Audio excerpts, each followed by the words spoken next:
El siglo XIX se caracteriza por la gran cantidad de cambios que se produjeron en todos los ámbitos de la vida y del conocimiento. La economía sufrió dos revoluciones industriales. Por lo que respecta a la política, comienzan a establecerse las bases para las revoluciones burguesas, fruto de las ideas del siglo pasado. También surgen corrientes de pensamiento contemporáneas como el idealismo absoluto, el materialismo dialéctico, el nihilismo y el nacionalismo.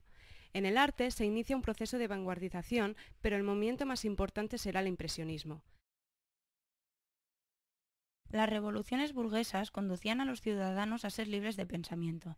Esto facilitó el dejar atrás el absolutismo y el catolicismo. Este fenómeno conllevó una serie de progresos en el pensamiento y se abren muchas puertas hacia nuevas teorías, como por ejemplo la teoría microbiana, la genética de Gregor Mendel y la teoría de la evolución de las especies de Charles Darwin. Charles Robert Darwin nació el 12 de febrero de 1809 y murió el 19 de abril de 1882. Explicó que todas las especies de seres vivos han evolucionado con el tiempo, a partir de un proceso denominado selección natural. Estudió en la Universidad de Cambridge, donde se centró en las ciencias naturales. Se embarcó en la expedición del Beagle, que zarpó de Inglaterra hacia Brasil, Argentina, Chile e Islas Galápagos. La publicación del diario de su viaje lo hizo célebre como escritor popular. Darwin investigó sobre el hecho de la transmutación de las especies y concibió su teoría de la selección natural a principios del siglo XIX. Su obra fundamental, El origen de las especies por medio de la selección natural o la preservación de las razas preferidas en la lucha por la vida, publicada en 1859, estableció que la explicación de la diversidad que se observa en la naturaleza se debe a las modificaciones acumuladas por la evolución a lo largo de las sucesivas generaciones. Trató la evolución humana y la selección natural en su obra El origen del hombre y de la selección en relación al sexo y posteriormente en la expresión de las emociones en los animales y en el hombre. Su teoría más relevante fue la teoría de la evolución, que trata sobre la visión que tenía Darwin de la naturaleza. Defendía el hecho de que todos los seres humanos provenimos de transformaciones sucesivas a través de generaciones. En el proceso de herencia, una raza puede adquirir variaciones al azar. La raza evoluciona de manera satisfactoria o no, adaptándose en el medio en el que vive. La teoría de la evolución consiste en una acumulación selectiva de factores positivos a lo largo de generaciones.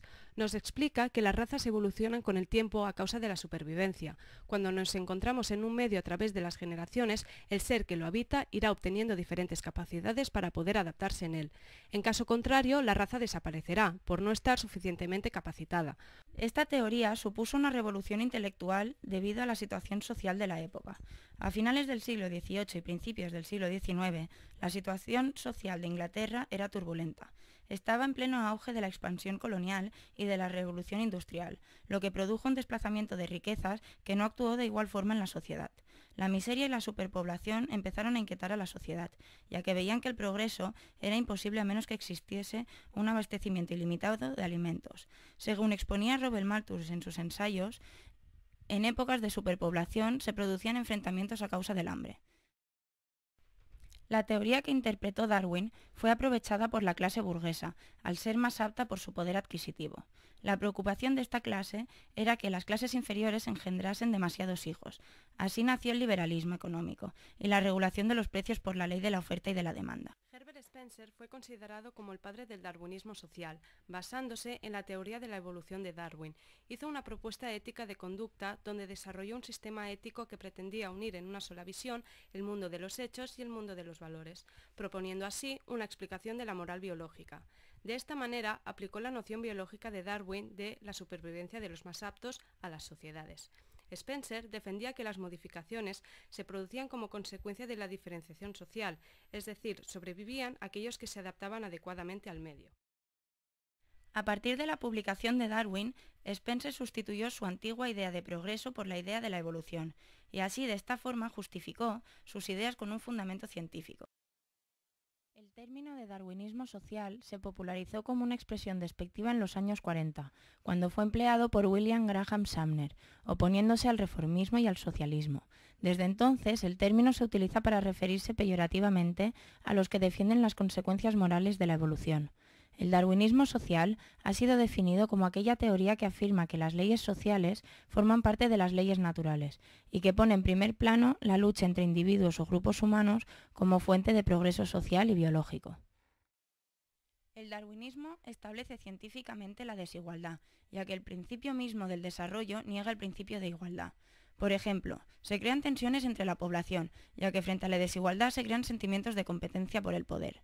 El darwinismo social es un sistema biológico y filosófico que se usa en dos sentidos: por oposición a la evolución, que las personas provenimos de los animales, y por oposición a la teoría de Lamarck y de Spencer, sobre la adaptación del ejercicio y de la herencia. Los académicos más destacados del darwinismo social en América y Gran Bretaña eran Herbert Spencer y William Graham Sumner, a pesar de que ellos nunca utilizaron este término. Basándose en el darwinismo social, Francis Galton defendía la idea de eugenismo, un método cuya finalidad era mejorar la raza humana. Se produjeron dos tipos de eugenesia, la positiva y la negativa. La positiva proponía mejorar la raza potenciando sus virtudes, y la negativa propone el mismo fin, pero considera que también se tiene que producir la eliminación de las razas inferiores. Ambas teorías no dejan de separar a los individuos, por lo que va siempre en detrimento de alguien, derivando hacia el racismo. Otro de los muchos defensores de la eugenesia fue Fisher, cuyo pensamiento se centraba en que los ciudadanos más reputados eran los más dotados, y pedía programas de protección para las familias de mayor poder adquisitivo, creyendo que los menos aptos debían esterilizarse para impedir su reproducción. También, Charles Richet, Premio Nobel de Medicina, aseguraba que había que evitar cualquier mezcla de razas humanas superiores con otras inferiores. Durante la primera mitad del siglo XX, la eugenesia alcanzó un alto grado de influencia. A principios del siglo XX se crearon diversas leyes eugenésicas, en las que se destacaba la gran influencia que tenía en la herencia, la transmisión de la delincuencia, los enfermos, los lunáticos, los drogadictos y los perversos sexuales. En 1930, las leyes eugenésicas se habían establecido en 31 estados norteamericanos, con la dramática consecuencia de la esterilización, según cifras oficiales, de más de 60.000 personas. Hacer evaluaciones del cociente intelectual mediante test a los inmigrantes de Estados Unidos. En 1972, William Shockley propuso una ley pidiendo la esterilización de aquellas personas cuya calificación de cociente intelectual fuera inferior a 100. En ese año, 16.000 mujeres y 8.000 hombres fueron esterilizados por su gobierno. En los años 90, aún había estados que poseían leyes que seguían promoviendo la esterilización, pero la más dramática aplicación de estas ideas fue la que tuvo lugar durante el nazismo. En el ámbito social, el darwinismo probablemente contribuyó al ascenso del racismo a finales del siglo XIX, y fue usado también para exacerbar el desprecio por los pobres. Actualmente ya estamos empezando a ver el uso de metodologías darwinianas en medicina, ingeniería genética y campos asociados. La fábrica de la civilización moderna depende del darwinismo como uno de sus pilares.